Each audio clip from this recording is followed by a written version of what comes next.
बेताल पचीसी की कहानियों की शुरुआत करने से पहले लीजिए हम आपको सुनाते हैं किस्सा विक्रम और बेताल की पहली मुलाकात का। बात बहुत पुरानी है। उज्जैन से थोड़ा दूर धारा नगरी में गंधर्व सेन नाम के एक राजा राज करते थे। उनकी 4 रानियां थीं और 6 लड़के थे जो सबके सब बड़े ही चतुर और बलवान थे। संयोग से एक दिन राजा की मृत्यु हो गई और उनकी जगह उनका बड़ा बेटा शंख गद्दी पर बैठा। उसने कुछ दिन तो राज किया, लेकिन छोटे भाई विक्रम ने उसे मार डाला और स्वयं राजा बन बैठा। विक्रम का राज्य दिनों दिन बढ़ता गया और जल्द ही वह सारे जम्बू द्वीप का राजा बन गया। एक दिन विक्रम के मन में आया कि उसे घूमकर सैर करनी चाहिए और जिन जिन देशों के भी नाम उसने सुने हैं उन्हें खुद जाकर देखना चाहिए। सो वह गद्दी अपने छोटे भाई भर्तृहरि को सौंपकर योगी बनकर राज्य से निकल पड़ा। उस नगर में एक ब्राह्मण तपस्या करता था। एक दिन उसकी भक्ति से प्रसन्न होकर देवता ने उसे एक फल दिया और कहा कि इस फल को जो भी खाएगा वह अमर हो जाएगा। ब्राह्मण ने वह फल लाकर अपनी पत्नी को दे दिया और देवता की कही हुई बात भी बता दी। ब्राह्मणी ने कहा, हम अमर होकर क्या करेंगे? हमेशा भीख ही तो मांगते रहेंगे, इससे तो मरना ही अच्छा है। तुम ऐसा करो, इस फल को ले जाकर राजा को दे आओ और बदले में कुछ धन ले आओ। यह सुनकर ब्राह्मण उस फल को लेकर राजा भर्तृहरि के पास गया और उन्हें सारा हाल कह सुनाया। भर्तृहरि ने वह फल ब्राह्मण से ले लिया और उसे 1 लाख रुपए देकर विदा कर दिया। भर्तृहरि अपनी एक रानी को बहुत चाहते थे। उन्होंने महल में जाकर वह फल उसी रानी को दे दिया। रानी की मित्रता शहर कोतवाल से थी। उसने वह फल कोतवाल को दे दिया। कोतवाल एक वैश्या के पास जाया करता था और उसने वह फल उस वैश्या को दे दिया। वैश्या सोच में पड़ गई कि मैं इस फल का क्या करूंगी, यह फल तो राजा को खाना चाहिए। वह उस फल को लेकर राजा भर्तृहरि के पास गई और उन्हें दे दिया। भर्तृहरि ने उसे बहुत सा धन दिया, लेकिन जब उन्होंने उस फल को अच्छी तरह से देखा तो पहचान लिया। उनके मन को बड़ी चोट पहुंची, पर किसी से कुछ नहीं कहा। महल में जाकर राजा भर्तृहरि ने रानी से पूछा कि तुमने उस फल का क्या किया जो मैंने तुम्हें दिया था? रानी ने झूठ मूठ कह दिया, मैंने तो वो फल खा लिया। राजा ने जब वह फल निकालकर उसे दिखाया तो रानी घबरा गई और उसमें सारी बात सच सच कह दी। भर्तृहरि ने पता लगाया तो उन्हें पूरी बात मालूम हो गई। वे बहुत दुखी हुए। उनका दिल और भ्रम दोनों टूट गए। भर्तृहरि ने सोचा, यह दुनिया माया जाल है, इसमें अपना कोई नहीं। वह फल लेकर बाहर आए और उसे धुलवाकर स्वयं खा लिया। फिर वह अपना राजपाट छोड़कर योगी का भेष बना जंगल में तपस्या करने चले गए। भर्तृहरि के जंगल में चले जाने से विक्रम की गद्दी सूनी हो गई। जब राजा इंद्र को यह समाचार मिला तो उन्होंने एक देव को धारा नगरी की रखवाली के लिए भेज दिया और वह देव रात दिन वहीं पर रहने लगा। भर्तृहरि के राजपाट छोड़कर वन में चले जाने की बात विक्रम को भी मालूम हुई तो वह लौटकर अपने देश में आया। आधी रात का समय था। जब वह नगर में घुसने लगा तो देव ने उसे रोका। राजा ने कहा, मैं विक्रम हूं, यहां मेरा राज है, तुम मुझे रोकने वाले कौन होते हो?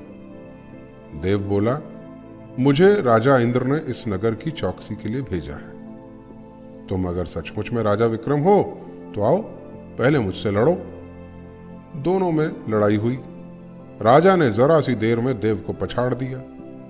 तब देव बोला, हे राजन, तुमने मुझे हरा दिया, मैं तुम्हें जीवन दान देता हूं। इसके बाद देव ने कहा, राजन, एक नगर में और एक नक्षत्र में तुम 3 आदमी पैदा हुए थे।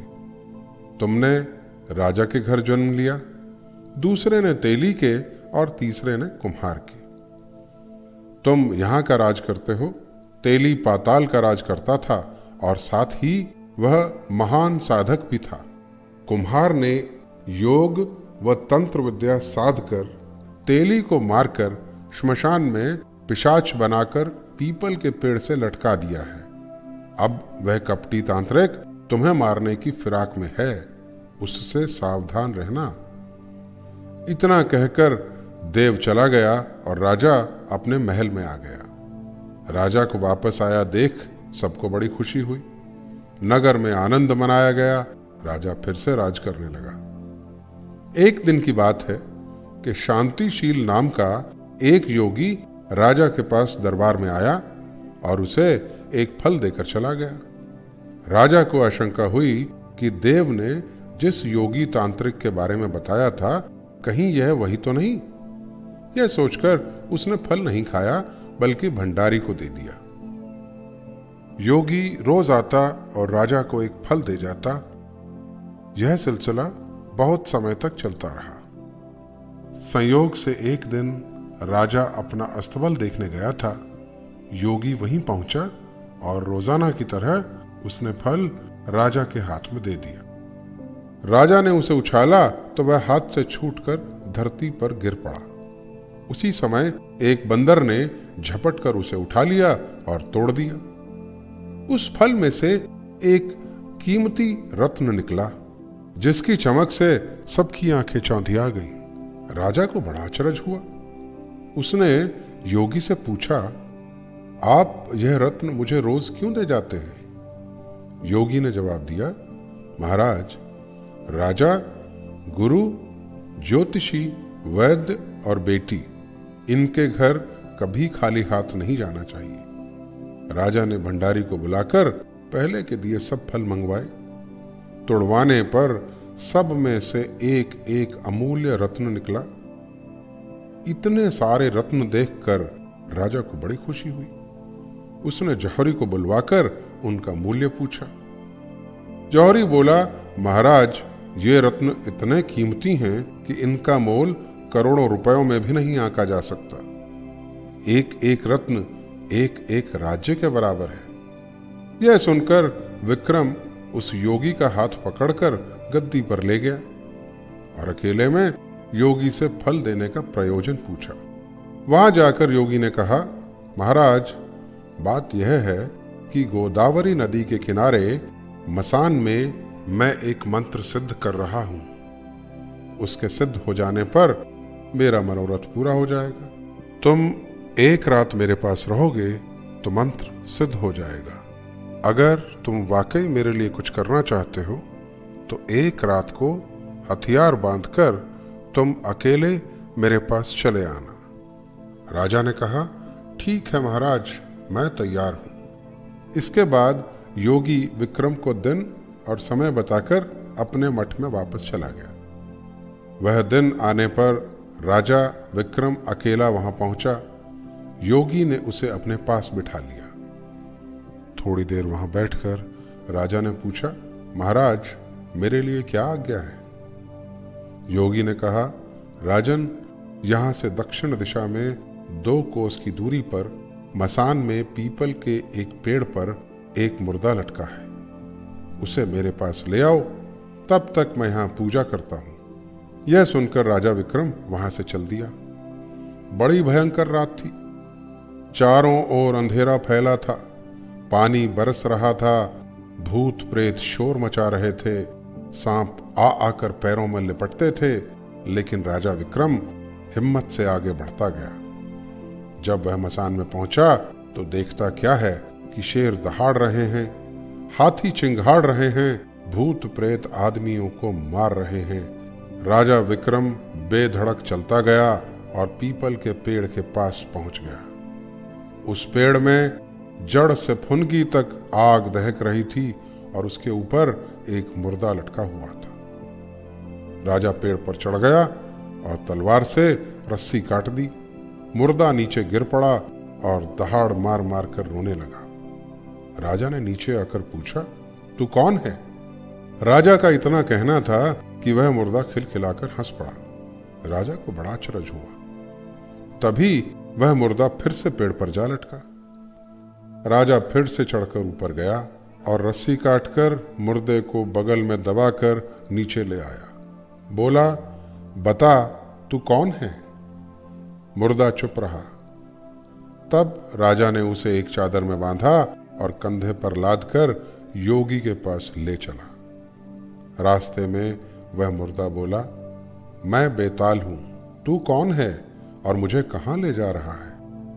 राजा ने कहा, मेरा नाम विक्रम है, मैं उज्जैन का राजा हूं, मैं तुझे योगी के पास ले जा रहा हूं। बेताल बोला, मैं एक शर्त पर चलूंगा, अगर तू रास्ते में बोलेगा तो मैं लौटकर पेड़ पर जा लटकूंगा। राजा ने उसकी बात मान ली। फिर बेताल बोला, पंडित, चतुर और ज्ञानी, इनके दिन अच्छी अच्छी बातों में बीतते हैं, जबकि मूर्खों के दिन कलह और नींद में। अच्छा होगा कि हमारी राह भली बातों की चर्चा में बीत जाए। मैं तुझे एक कहानी सुनाता हूं, ले सुन। इसके बाद बेताल ने अपनी पहली कहानी आरंभ की और दोस्तों, यहीं से बेताल पचीसी की कहानियों की शुरुआत होती है। पचीसी इसे इसलिए कहते हैं कि बेताल ने एक ही रात में विक्रम को 24 कहानियां सुनाई थीं तथा अंतिम यानी 25वीं कहानी उस धूर्त योगी की है, जिसके कारण पूरे 25 कहानियों का संग्रह बेताल पचीसी कहलाता है। बेताल पचीसी की पहली कहानी हम आपको सुनाएंगे अगले YouTube वीडियो में। तब तक इंतजार कीजिएगा। खुद का और अपनों का ख्याल रखिएगा। हमें अपने फीडबैक से कमेंट्स में अवगत कराना मत भूलिएगा। और अगर हमारा ये प्रयास अच्छा लगे तो इस वीडियो को लाइक व शेयर जरूर कीजिएगा।